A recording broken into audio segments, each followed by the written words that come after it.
late for class, your teacher's not going to be happy.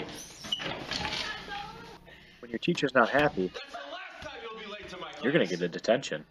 That's going to be detention after school, young lady. When you have a detention, you're stuck in the office. And when you're stuck in the office, Mr. Vogel's not a happy camper.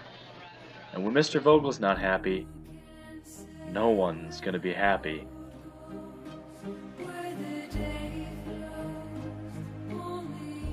And when no one's happy, you're not going to be able to find a ride home from that detention. And when you can't find a ride home, you have to walk alone. And if you have to walk alone, you might get mugged. Don't be late for class, don't get mugged. And now, a reading from the Cat Creed. So, according to the Cat Creed, being on time is very important. And whether that means having 2 feet in the door, or being in your seat ready to go is up to your teacher. Just remember to be on time.